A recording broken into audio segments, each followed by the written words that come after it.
Salut, Ange Pesca Dianzo, j'espère que vous allez bien. Moi, je vais très bien par la grâce de Dieu. Excusez-moi pour le thème de ma voix. Quand je vous enregistre, là, il est 5 h du matin ici à Paris. Nous sommes lundi 3 juillet. Je vous souhaite un excellent mois de juillet à tous. Tout à l'heure, je vais chercher l'argent. Donc, quand je dépose ma fille à l'école, je vais courir. On va chercher l'argent pour payer les factures, pour nous occuper de nos enfants et de nous-mêmes, nos vies. Donc, bonjour, je vous. Prenez vos tabourets et asseyez-vous. Vous voyez, quand je suis fatiguée, hier, je me suis endormie à 2 h du matin. Et là, il est 5 h, je suis sur pied. J'enregistre la vidéo. J'ai dormi à peine 3 heures. C'est pour cela que j'ai la voix éraflée comme ça et je suis fatiguée. Si, j'ai crédit de sommeil. Mais c'est pas grave.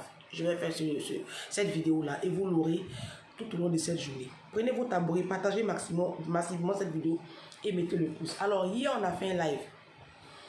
Et dans le live d'hier, j'ai planté le décor. Vous voyez aujourd'hui les jeunes ici en France qui sont en train de casser, piller, voler.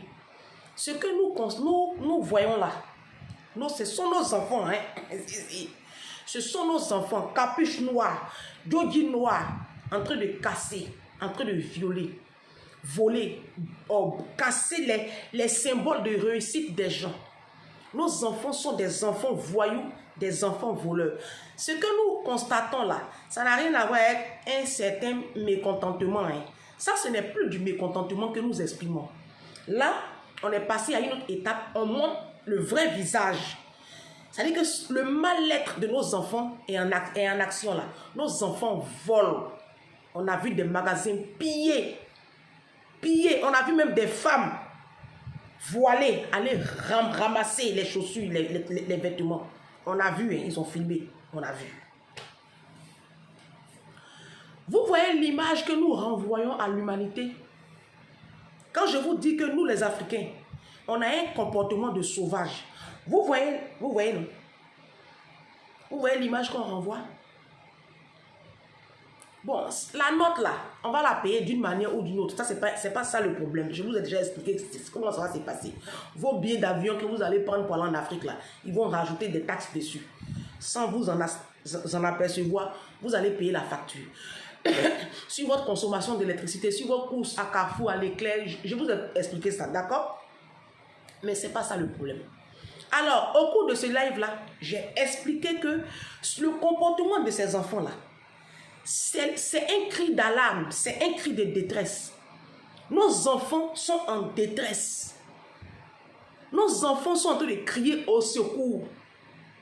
Et ça, les responsables là, premier, c'est pas l'État, c'est nous. Parce que j'ai été tagué. J'ai reçu beaucoup de messages. Ange, tu n'as pas le monopole de la science infuse.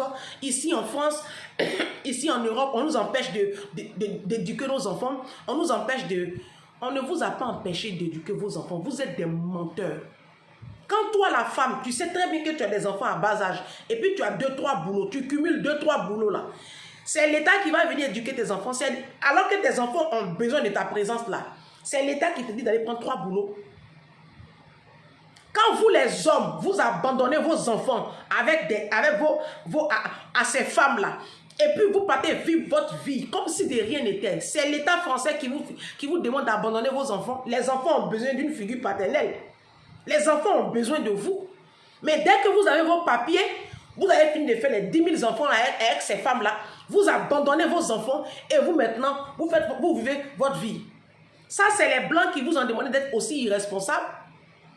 Cette déchéance que nous constatons aujourd'hui dans la communauté africaine, là, les responsabilités, là, les premiers responsables, là, c'est nous les Noirs. C'est nous. Parce que quand on vient ici à la diaspora, là, notre priorité, là, ce n'est pas d'aligner les enfants pour avoir des allocations familiales. C'est ce que vous faites. C'est ce que vous faites. Vous faites beaucoup d'enfants pour avoir les allocations familiales. Sauf que les enfants, là, ils doivent être encadrés. Et on n'est pas là pour les encadrer. Parce que les boulots que nous faisons là, ce sont généralement des boulots où on quitte la maison très tôt et puis on rentre très tard parce qu'on n'a aucune qualification. Soit, vous savez, soyez un peu plus intelligents, les Africains. Nous ne sommes pas beaucoup intelligents. C'est pour cela que nos enfants aujourd'hui sont des enfants microbes en Afrique. et des enfants casseurs, voleurs, aujourd'hui à la diaspora. Quand on vous dit de ne pas faire beaucoup d'enfants, vous hurlez au scandale. Si tu as fait un enfant, il faut nous laisser, on va faire nos enfants. Bon, vous faites maintenant les enfants là, alors que vous êtes pauvres. Vous ne savez pas que l'éducation d'aujourd'hui là, ça rime avec les moyens. L'éducation d'aujourd'hui là, ça rime avec moyens. Parce que si vous aviez les moyens, vous n'accepterez même pas de vivre dans les cités là. Les cités là déjà où l'État français, nous, les États occidentaux nous parquent là, c'est déjà un gros handicap pour l'éducation de nos enfants.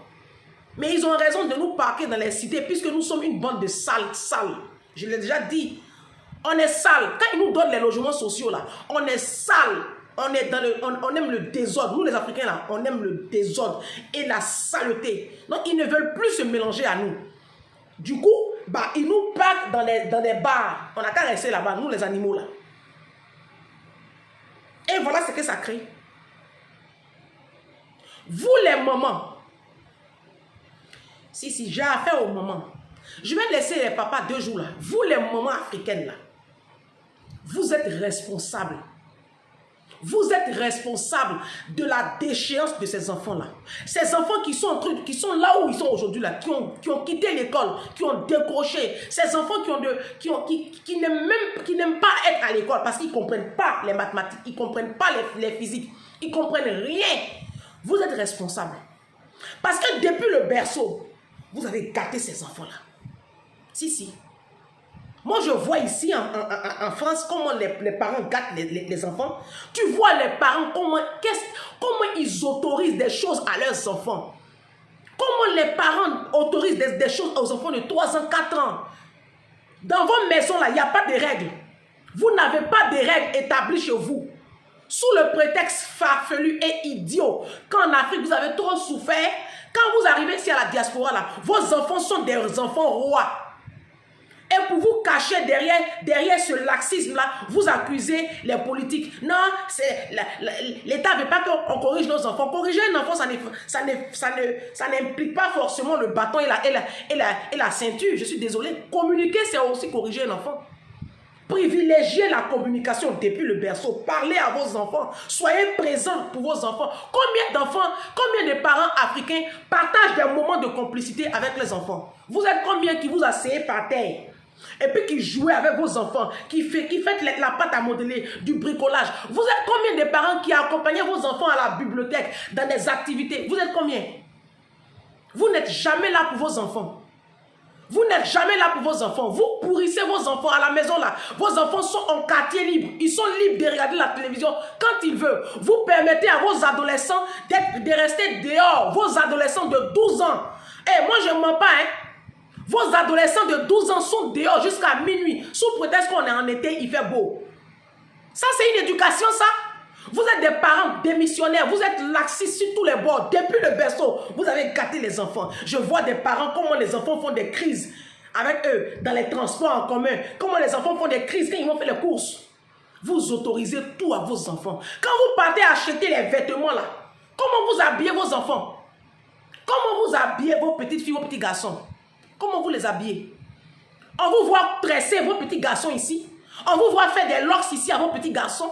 Il y a des parents qui autorisent même leurs enfants à faire piercing à 12 ans. On vous voit ici. Vous êtes quel genre de parents? Il n'y a aucune rigueur, rien.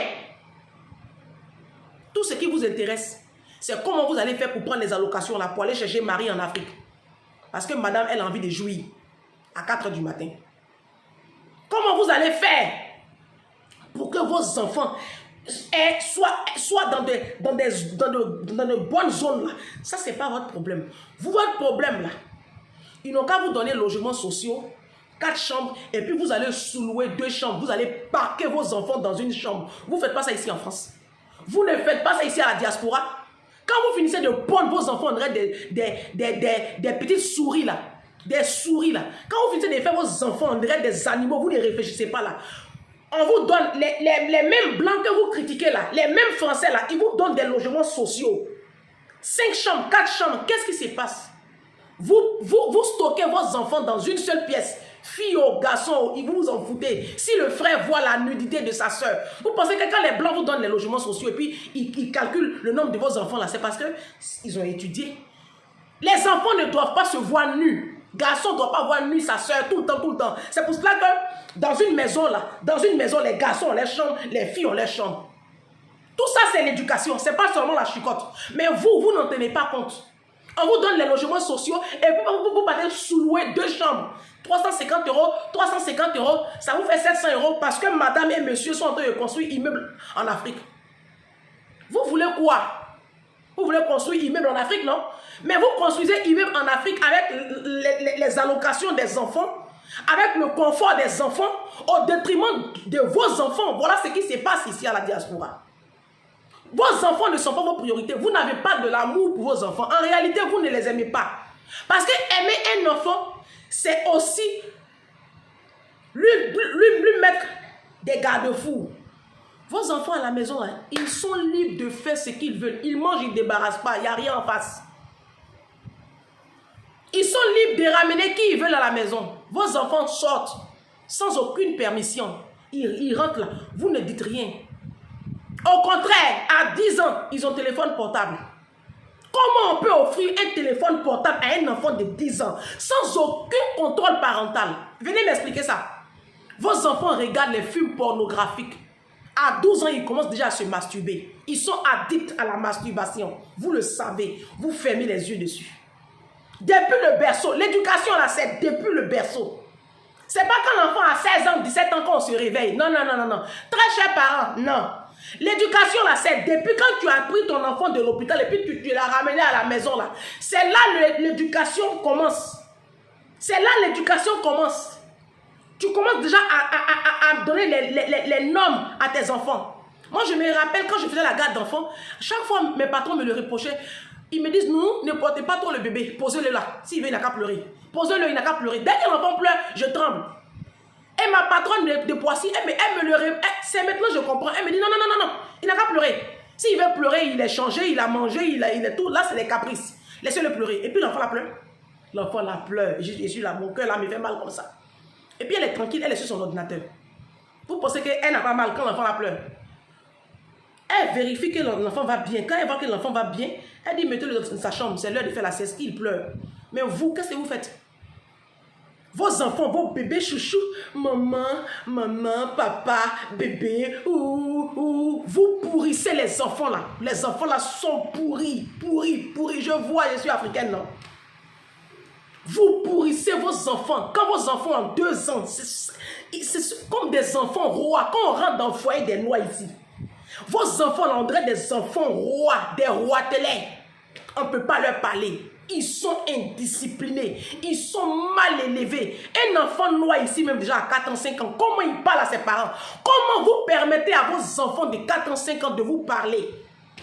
Vous ne dites rien. Non, c'est enfant de France. Oh, c'est enfant d'Allemagne. C'est enfant de Belgique. Oh, c'est enfant des Blancs. Ici, là c'est chez les Blancs. Oh, les Blancs. Oh. C'est enfant des Blancs. Oh. On ne touche pas. Oh, c'est enfant français. Oh. Lui, il a passeport rouge bonjour. On n'a pas le toucher. Oh. C'est pour frapper un enfant, on a besoin de prendre forcément ceinture. Nous, quand on nous frappait la tête, il n'y avait pas que la ceinture. Il n'y avait pas que la ceinture. Ton enfant fait une bêtise, il est puni. On a cette capacité-là de punir nos enfants parce qu'on peut leur retirer beaucoup de choses. Moi, j'ai constaté, un jour, j'étais avec une de mes soeurs. Et ses enfants, elle a envoyé ses enfants acheter de la viande. De grands, hein. Les enfants étaient grands. J'étais avec une de mes copines. Ces enfants étaient grands. Ce n'est pas des enfants de 12 ans, 13 ans. Hein. Elle a juste demandé aux enfants, prenez 20 €, allez m'acheter. Les enfants avaient 16, 15 ans, 16 ans. Juste en bas hein, de l'immeuble, un enfant de 15 ans, 16 ans, tu peux l'envoyer. Si tu peux l'envoyer en bas de l'immeuble, il y avait une petite supérette. Elle leur demande à ces deux jeunes filles, allez me prendre une baguette de viande. Je vais faire à manger. Les filles, là, elles sont couchées dans leur chambre, sur leur téléphone. Et puis, elles ont catégoriquement refusé de partir. Elles ont dit à leur maman qu'elles ne peuvent pas, qu'elles sont fatiguées. Elles ont dormi jusqu'à 11 h. La maman dit, mais c'est bon maintenant. Non, on est en vacances, on est en vacances. Elle dit, bon, même si vous êtes en vacances, là, vous ne mangez pas. Allez acheter la barquette de viande. Elles ne sont pas parties. Elles sont dans les chambres, sur leur gros téléphone iPhone. C'est elles qui ont iPhone. Les enfants de France, là, c'est eux qui ont iPhone. Vos enfants ont iPhone. Je mens pas. Vous achetez un téléphone dernier cri pour vos enfants. Alors qu'ils ne le méritent même pas. Donc, bref, je continue l'histoire. Pour vous montrer à quel point vous gâtez vos enfants. Et l'histoire, je la continue dans la prochaine vidéo. Je ne bouge pas.